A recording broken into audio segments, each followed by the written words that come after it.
So, hello back. Here is another chapter of how to learn drawing through doodling. And I hope you had fun in the previous lecture. And now we are going to use a different technique. Let's break it up even more and doodle even more. So here we're not going to start, just let me try if this works. The ball pen gets finished pretty quickly. So here we are going to start with just, start from one place and just do something in another place. I'm going to, again, start from a sphere. And let's do something here. I don't know, maybe I don't know what it is. Let's do something here. I tend to draw spheres, obviously. Maybe a triangle here, undefined. And let's start connecting those two. So I'm just going to have my mind play freely and try to connect. And while I'm connecting it, I will try to come up with what kind of character that is. So I'm having a feeling of drawing a dragon. So how can I make a dragon out of this undefined shapes? Just look for what feels like a dragon to you. So I'm going to have maybe a stomach here, and this triangle suggests to me flapping wings. So I'm going to continue here and make a placeholder for these wings, and this one is going to be the beginning of a neck. So I'm going to use that and maybe do more of those shapes to make a strange neck. It doesn't have to look like a dragon that you know. It can look like a creature that is new to the world, basically. And here, this shape is kind of suggesting a leg to me. So just, again, everything can be defined by a line and a sphere or an ellipse, and just follow whatever the shape suggests to you. It doesn't, now I drew a line here, as you see, but then I changed my mind because I see that this line goes over here. So I kind of like want to connect it to this one. And it is okay to change your mind like that, because you don't have to be precise. You have to just doodle, you have to make a mess. That's the purpose. And so I'm going to explore the leg being here. So I'm going to do a chunk of a leg. I can shape it around by using very quick lines like that to make it look darker. And this will define the shape. So if you are unsure of how to make a leg, you can just do the lines like that and in one direction, and the shape will appear to you. It's not just lines that make the shapes, it's also shading. If you see something darker, your mind immediately will try to connect the dots and will try to make a shape out of it. So that's how I build the lower part of the leg. And let's make a leg like that. And you see that again, I'm drawing just shapes. I want you to feel free to use shapes, lines, spheres, triangles, dots, anything to draw. It's not just one way of drawing. And no eraser so far. So I'm going to draw a dragon, maybe with wings like that. So triangular wings. There is no dragon like that, but okay, we've seen dragon from the movies, but we haven't really seen real dragons. So you can define new dragons. You can define your own dragons. So I'm going to make some claws using my imagination as well as what I know of dragons. It's always like that. You kind of assimilate something to you. You kind of think that something look like something else, and you start drawing it, but then you discover your own kind of characters. I mean, you are the creator of your own characters, and maybe when you create something unique, other people will follow you, will say like, well, I have a character like that that look like a character that John or Ellie has done, or you know,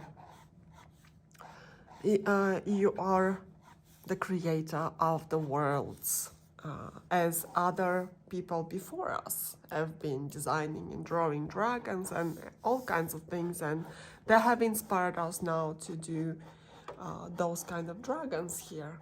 So I'm going to make a head, maybe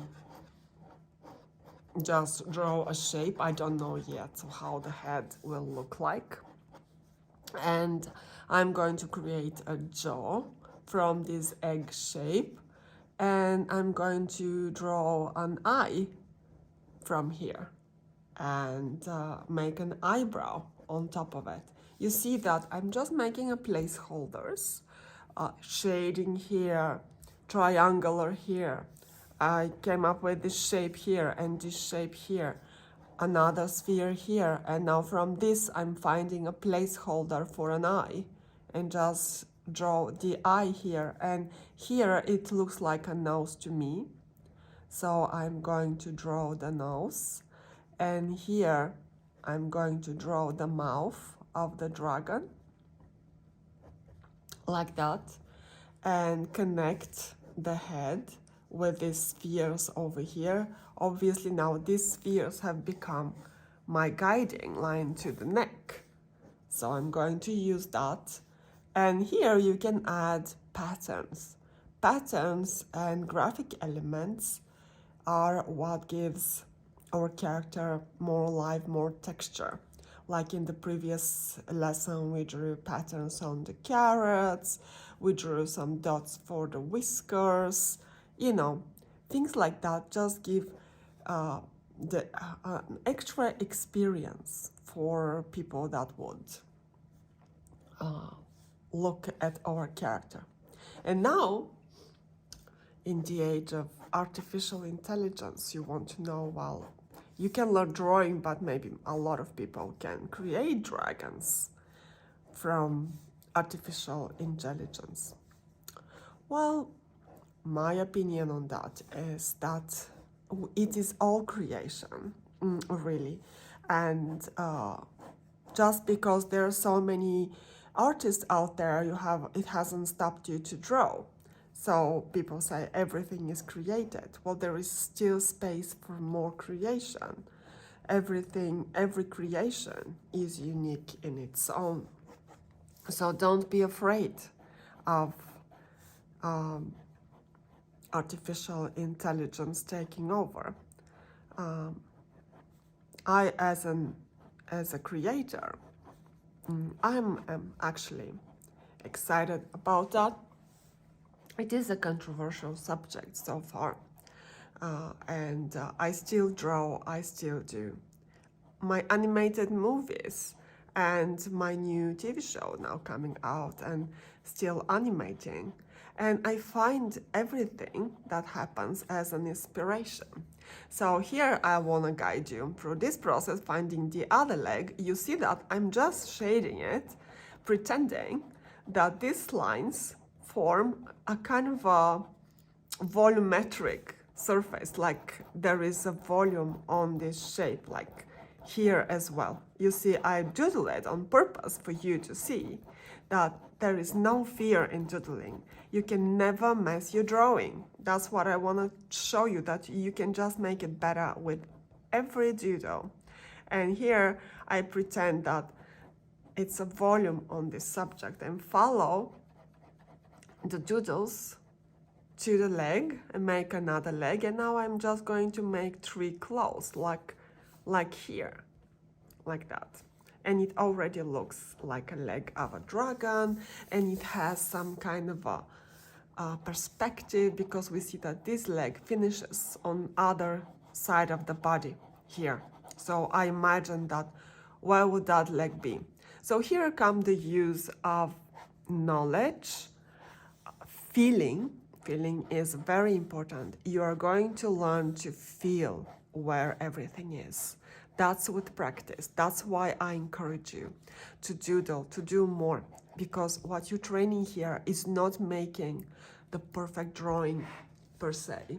Over here, you're learning to get the feeling of where everything should be, and how to continue when you start your drawing, how to continue it, and how to let your imagination lead you. Because when you first start drawing, you are led by fear of trying to copy some right thing that someone told you that it should be like that.